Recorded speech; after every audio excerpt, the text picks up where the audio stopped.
Hola, bienvenidos a Justo en la Diana, el programa que analiza el hecho noticioso en todos sus círculos de acción. En Perú continúan las movilizaciones contra el gobierno de Dina Boluarte. Los manifestantes exigen la convocatoria a nuevas elecciones y una asamblea constituyente. El Congreso tiene la tarea de definir la fecha concreta de los nuevos comicios. ¿Qué ha pasado hasta este momento y cuáles son las posibles salidas a la crisis? En este programa te contamos.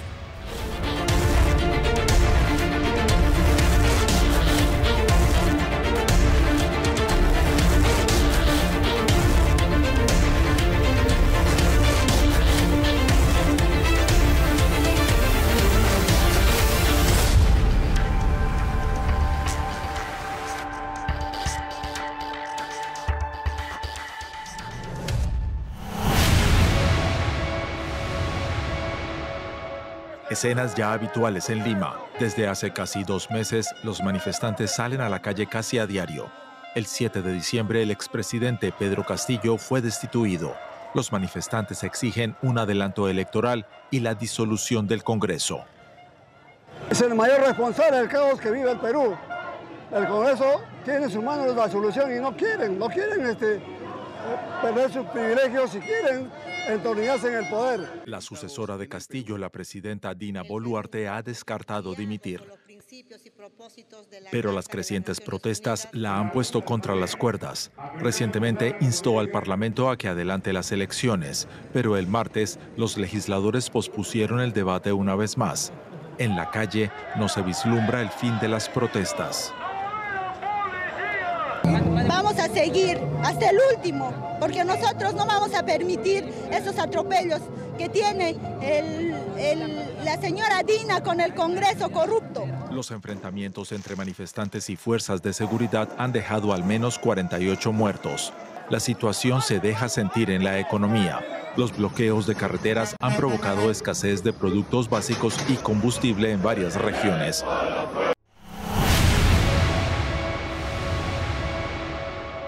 Boluarte anunció el pasado domingo que de no prosperar el consenso para debatir el adelanto de elecciones para el 2023, el gobierno presentará 2 iniciativas legislativas. La primera para pedir el adelanto de elecciones para octubre y la segunda para que el próximo Congreso le encargue a la Comisión de la Constitución la reforma total de la misma.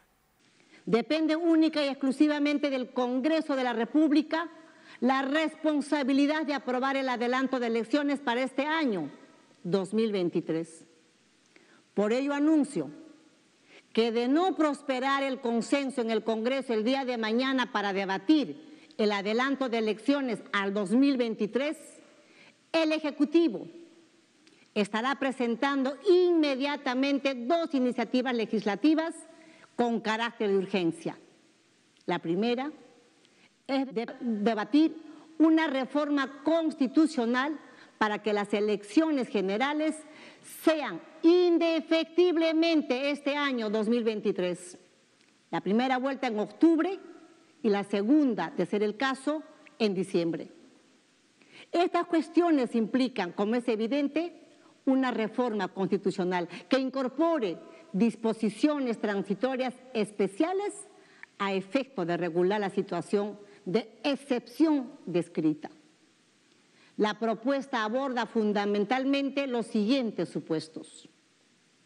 Se establece el recorte del periodo presidencial de los congresistas de la República y de los representantes ante el Parlamento andino, elegidos en las elecciones generales del 2021.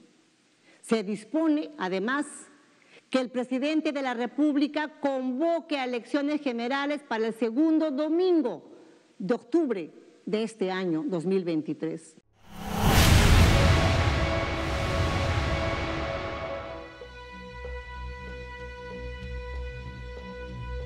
Pedro Castillo disuelve el Parlamento.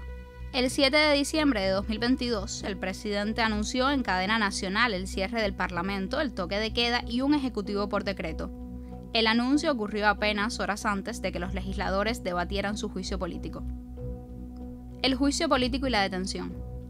En la misma jornada, la vacancia presidencial fue aprobada masivamente con 101 votos.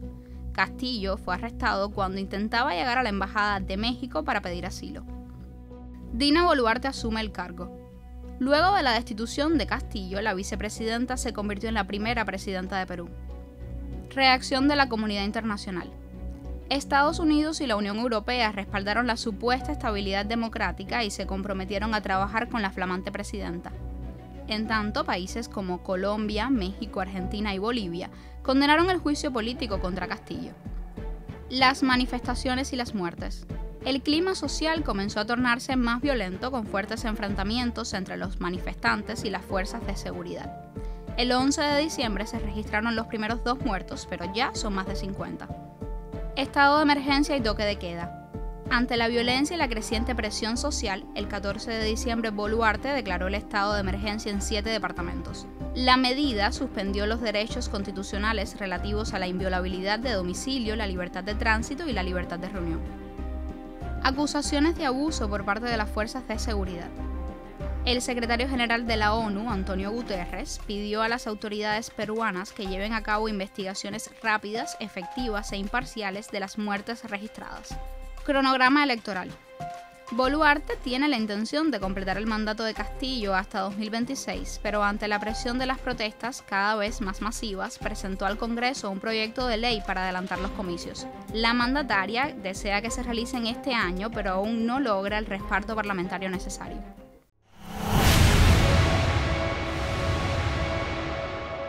Hoy nos acompaña en el estudio el investigador del Centro de Investigaciones de Política Internacional, Pavel Alemán Benítez. Muchísimas gracias por estar con nosotros. ¿Cómo estás? Muy bien, Diana. Muchas gracias por la invitación. Para comenzar con el análisis, el Congreso de Perú acordó analizar el adelanto de elecciones generales ahora para el 2023, aunque aún no hay nada definido. Con esto se resolvería una de las 3 demandas de los manifestantes, pero ¿se llegaría a una solución del escenario actual en el país? En la realidad hay una crisis política agudizada en el Perú, una crisis que tiene momentos precedentes, por ejemplo, el manejo, digamos, poco adecuado de los efectos de la pandemia, sobre todo en los momentos más álgidos de la pandemia. Además hay un entorno económico desfavorable. Todas estas cosas de una u otra manera se han coaligado para gestar, vamos a decir, que un escenario muy poco favorable a una solución rápida del conflicto político que hay en Perú, agravado a partir de la deposición del gobierno de Pedro Castillo. Entonces, en esas circunstancias, solamente una decisión del Congreso de adelantar elecciones, obviamente no resolvería el problema. Por eso es que hay un conjunto de demandas que se están canalizando desde la sociedad hacia las instituciones políticas del Estado peruano. Que hablamos además de la reforma constitucional, que es otra de las demandas. Claro, pero la reforma constitucional primero tiene obviamente tiene un sentido jurídico, ¿no? El presidente del Tribunal Constitucional, por cierto, en el Perú, comentaba algo que es real. El solo hecho de una asamblea constituyente y de una reforma total de la Constitución de por sí no genera una solución a los problemas, pero sí crea el pilar del marco jurídico necesario para entonces dotar ese marco jurídico de garantías materiales para poder ejercer esos derechos. Y la Constitución vigente es una Constitución hecha prácticamente a la medida del autogolpe que Fujimori propinó en 1992. Es decir, es una Constitución que ha cumplido 30 años en las que efectivamente logró garantizar la exclusión de una parte importante de la sociedad peruana. De ese tema también vamos a hablar más adelante, pero ahora quería comentarte cómo se entiende que Dina Boluarte haya rendido cuentas a la OEA y por otro lado prácticamente haya ignorado las preocupaciones de la CELAC sobre la situación política en Perú.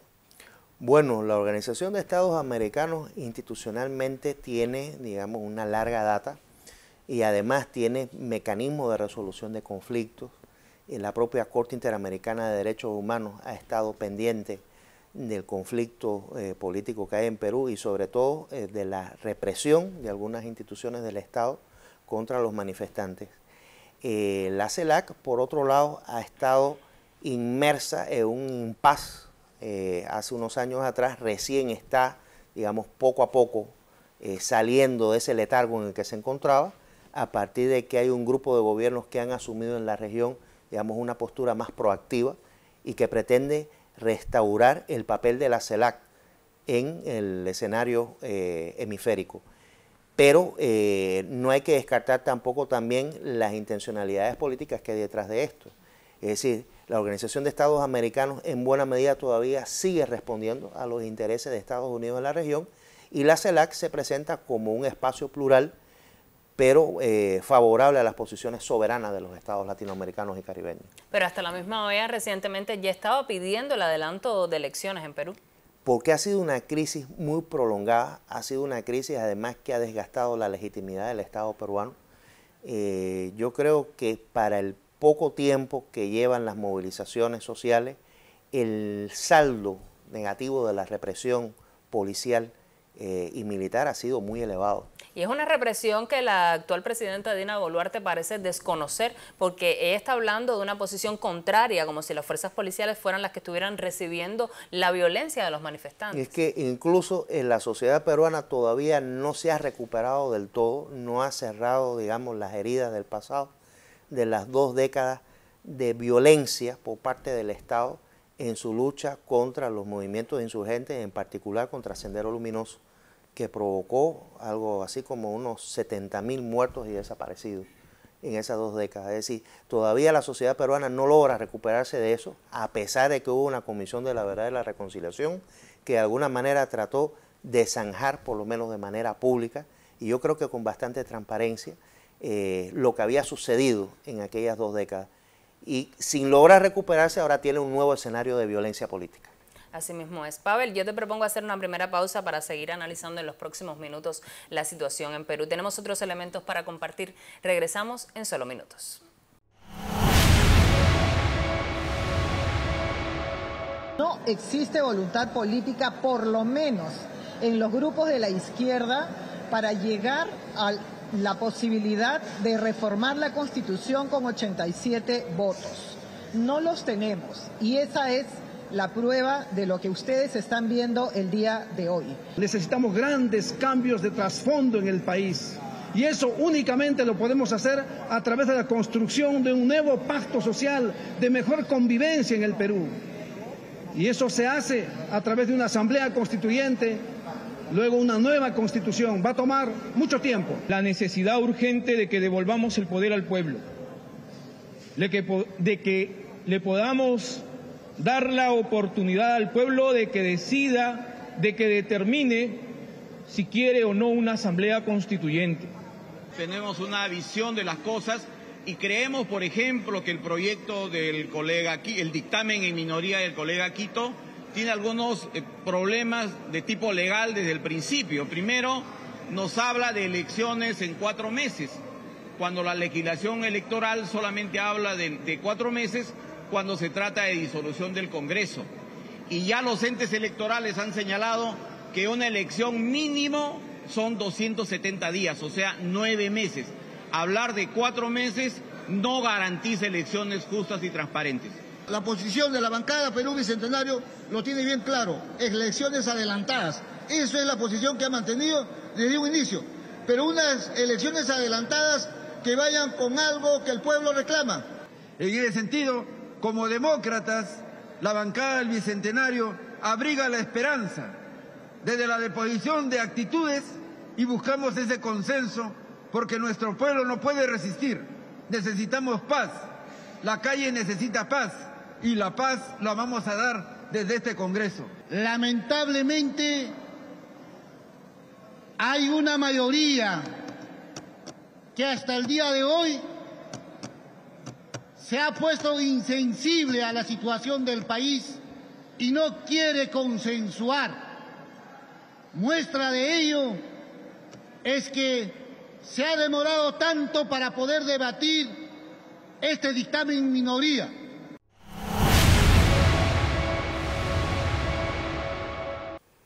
Regresamos con el análisis. Algunos analistas argumentan que lo que hoy sucede en Perú tiene su génesis en la estructura del Congreso, la Constitución y la cierta ambigüedad del texto que permite destituir al presidente. ¿Esto es así, Pavel? Bueno, ese es un criterio que han manejado algunos expertos en el tema. Yo en lo particular pensaría que en efecto el Congreso ha tenido algunas atribuciones, como la de deponer a un jefe de Estado por esta figura que se ha creado de la vacancia por incapacidad moral, para la cual hay que reunir una cantidad determinada de votos que no es fácil reunir.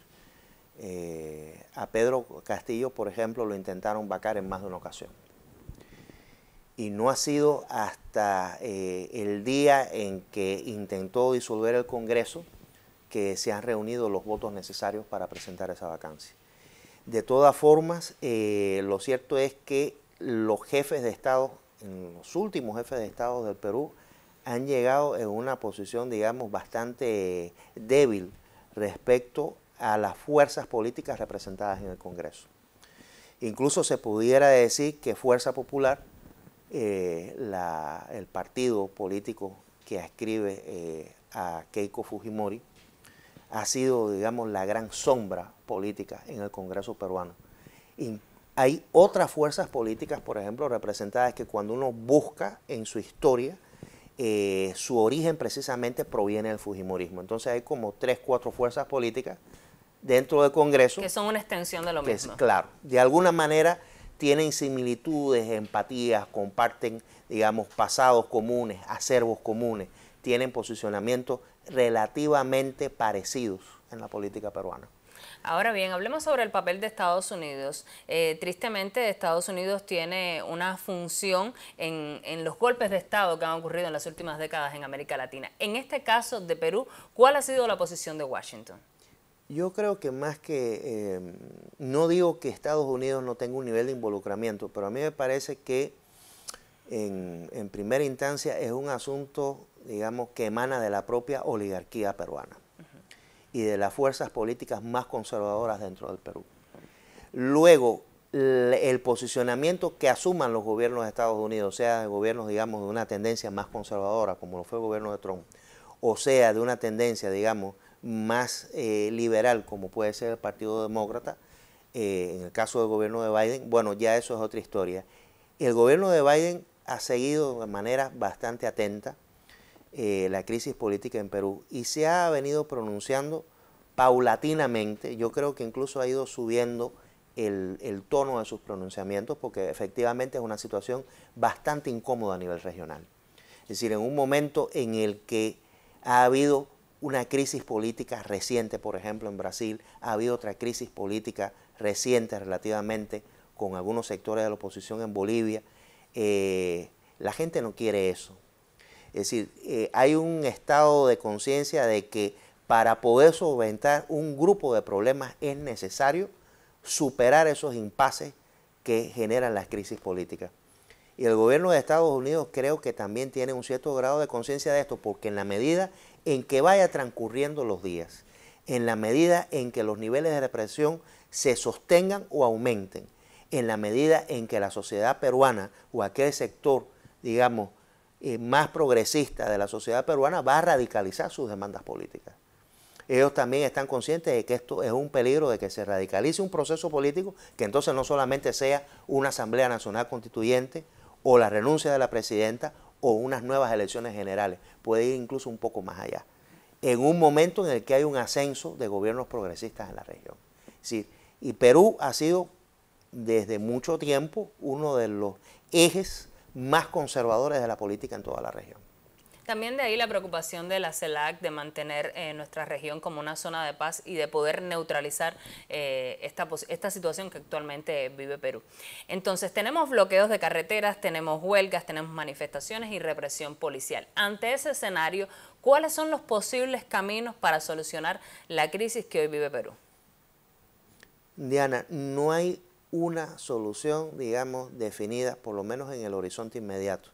Lo cierto es que van a tener que acudir a la negociación y al diálogo político. No hay otra forma. Incluso algunos actores dentro del Estado peruano, como es el caso de las Fuerzas Armadas, yo creo que mirarían con muchísimo tino y distancia tomar algún tipo de pronunciamiento respecto a lo que está sucediendo. No es que en el pasado no hayan existido, digamos, actores que hayan hecho pronunciamientos, como es el caso de los hermanos Humala en el pasado, ¿no? Pensando también que uno de ellos fue presidente de la República. Sino que en tiempos más recientes, por ejemplo, los propios reservistas del ejército peruano, que son una parte importante de las bases del Partido Nacionalista o de las fuerzas nacionalistas, pues han estado también observando todo este proceso. Ahí sí pudiera haber un pronunciamiento más fuerte, pero insisto, son los reservistas, no son las Fuerzas Armadas como tal. Y el resto de los partidos también ya están, es decir, yo siento que hay una especie de agotamiento también en la sociedad peruana por la cantidad de días que se ha prolongado la protesta. Uno no puede mantener, digamos, ese ritmo diario, cotidiano. Así que yo creo que tendrán que acudir a la negociación. Lógicamente tendrá que haber, eso no lo veo que se esté manejando en las demandas, seguramente será posterior, pero tendrá que haber una investigación seria e imparcial acerca del uso excesivo de la fuerza de manera ilegítima por parte de instituciones de seguridad del Estado peruano, que son las que han causado víctimas entre los manifestantes y fundamentalmente víctimas fatales. Así mismo, ya estamos hablando de más de 60 muertos en todos estos días de protestas. Pavel, yo te agradezco muchísimo que hayas estado con nosotros. Evidentemente el tema da para más, pero vamos a darle seguimiento en próximas emisiones de Justo en la Diana y esperamos también contar contigo. Muchísimas gracias. Muchas gracias. Y estamos en los minutos finales. Usted no se aparte de la pantalla. Esto es Justo en la Diana. Perú, te quiero, por eso te defiendo. En lo profundo de los Andes peruanos, los habitantes de la zona han tomado el control de las carreteras de montaña. ¡Que viva la lucha del pueblo! Son partidarios del presidente depuesto, Pedro Castillo, quien fue arrestado en diciembre después de intentar disolver el Congreso y gobernar a base de decretos. Nuestros hospitales abandonados, nuestra educación abandonado, todo está abandonado. Aquí la mayoría son agricultores y mineros indígenas pobres, que trabajan la tierra rica en recursos del sur de Perú, pero ven poco a cambio de eso. Hemos sido relegados por más de 200 años. Nunca hemos tenido una distribución equitativa de nuestros recursos. Estados Unidos nos quieren callar. Castillo, un ex líder sindical de izquierda, prometió cambiar todo eso. Y estos manifestantes creen que fue derrocado por una élite política corrupta en la capital, Lima, que nunca ha hecho nada para ayudarlos. ¡Viene el ejército! ¡Tenemos que pararnos con todos nuestros hijos para seguir defendiendo nuestro pueblo, nuestra tierra! Las protestas violentas se han extendido por todo Perú desde la destitución de Castillo. Los enfrentamientos con la policía han provocado más de 50 muertos y cientos de heridos. La sucesora de Castillo, la presidenta Boluarte, ha hecho poco para calmar la ira. Se ha negado a renunciar y se ha referido a las protestas como terrorismo. Los manifestantes la llaman traidora.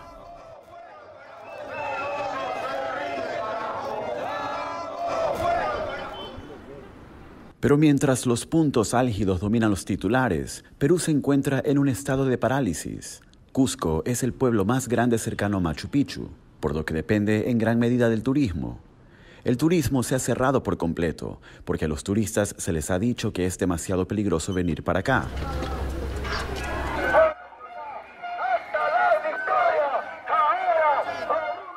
Los manifestantes deambulan por las calles a diario, exigiendo que cierren las tiendas y todos los negocios. Las barricadas han creado una crisis generalizada de combustible y los camiones están varados en los bloqueos de carreteras, lo que paraliza por completo la economía del Perú.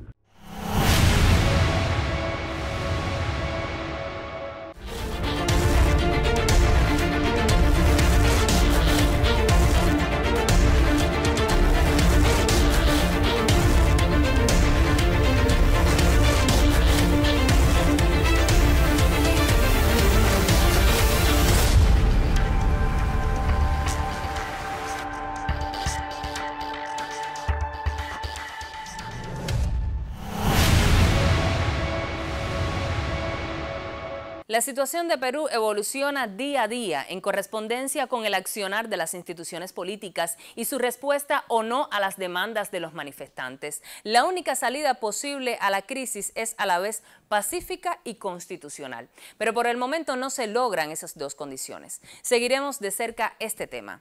Lo espero el próximo jueves a las 9:30 de la noche para analizar un hecho noticioso en todos sus círculos de acción. También nos puede ver los viernes a las 10 de la mañana y los sábados a las 5:30 de la tarde. Si se perdió alguno de nuestros programas anteriores, siga nuestro canal en YouTube y allí podrá encontrarlos. Estamos también en Twitter y Facebook. Al final, como siempre les digo, tendrán los elementos que necesitan para poner el dardo justo en la diana.